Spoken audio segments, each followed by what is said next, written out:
In this video I'm going to take a quick look at this car dash cam, or should I call it a mirror cam, because it goes over your rear view mirror. It has one lens that faces out, one faces in. Inside the box you get everything you need to get up and running, including unusually a 16GB SD card.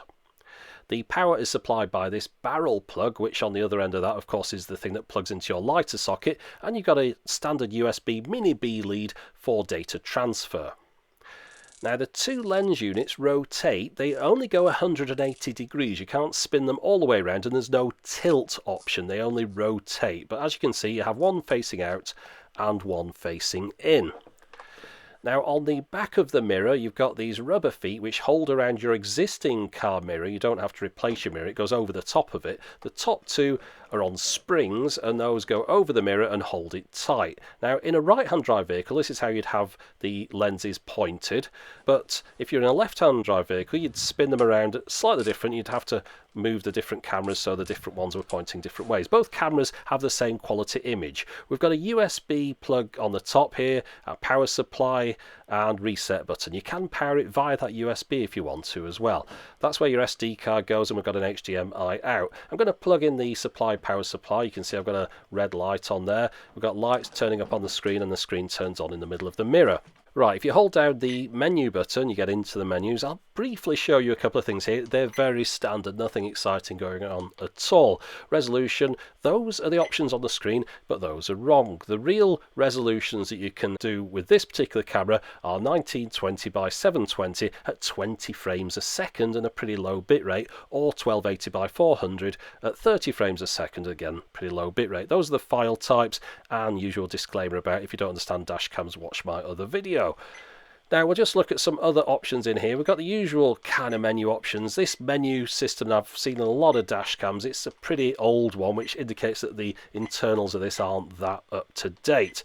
You can swap between just having one camera on or the other, or both cameras. If you have both cameras on, you get the video side by side on the screen, as you can see there. The video comes out as one file with the video split down the middle. You can turn off this display that's behind the mirror, which enables you to just use it as a mirror, which is advisable of course, and that's the firmware version of the camera that I'm testing. Now those infrared LEDs, you can turn them on by holding down the mode button and you can see them there, but they don't turn off automatically during the day, and on at night you have to do it manually yourself or leave them on all the time. I'm going to show you some sample clips from the camera now, so let's get straight into those.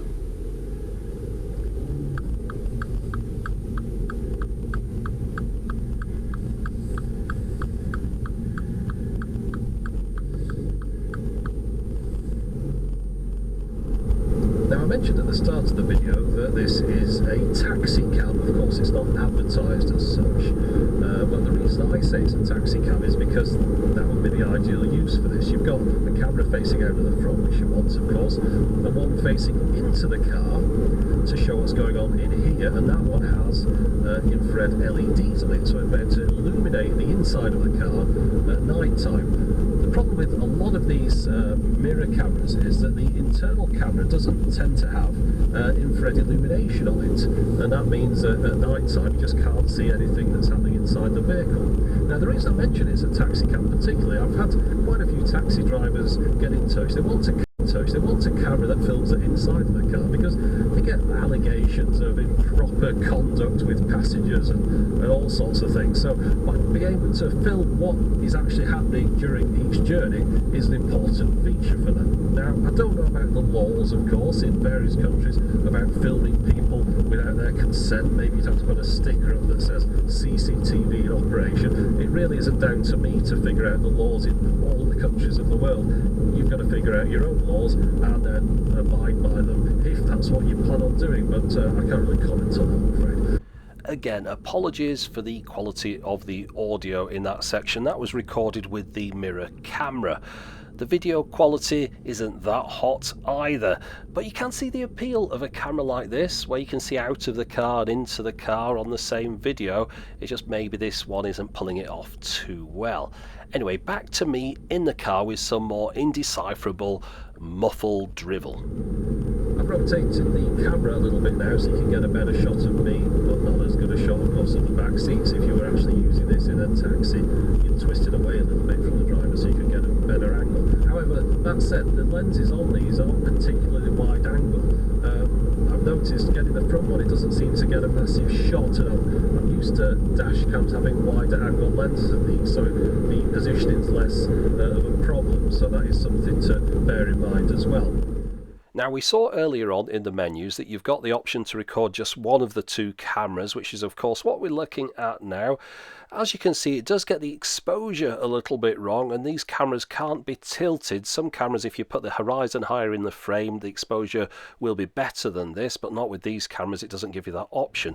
That shot that you were looking at then was 20 frames a second. This is the lower resolution of the modes, and this one records at 30 frames a second. Now, as you can see, it's quite a bit smoother, and I don't think you lose any clarity in the image. It looks pretty much the same as the, in inverted commas, 1080p mode.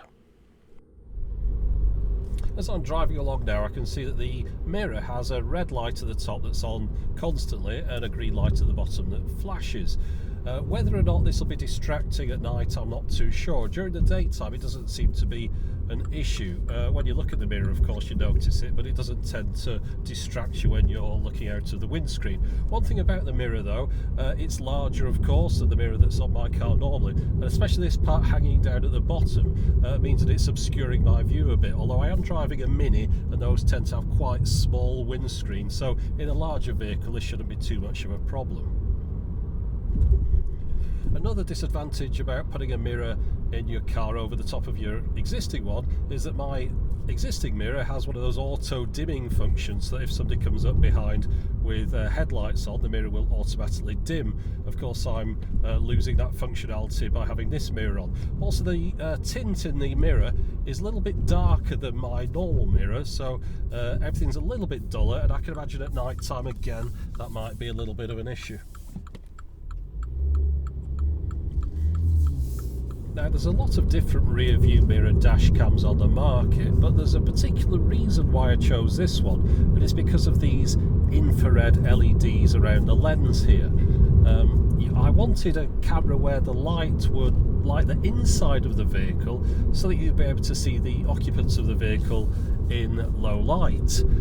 So in a moment we'll test this out at night time, and we'll see what the video quality looks like in the dark.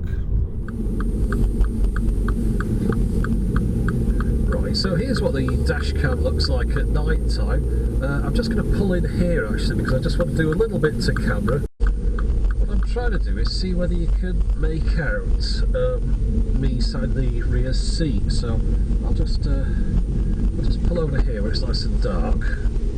Okay, so here I am in the dark. I'm just going to go into the back of the car, because at the moment, of course, my face is probably bright white, like a ghoulish face on this because of the infrared LEDs. I'll just twist it away from me slightly so you can see more into the back of the car, and we'll see if this view would be any use for a taxi driver. So let me get into the back and we'll see if you can see the rear passengers. Okay, so what do you think of that? Can you see me in the back? I don't know, I'll have a look when I get back in later on, but at the moment it doesn't look too brilliant, I don't think, on the screen there.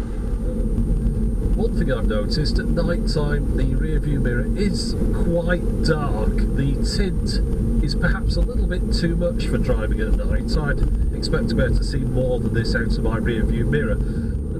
I should mention that the video quality from both lens units is the same as is the illumination, so it doesn't matter which one you have pointed in which direction, you're going to get the same results.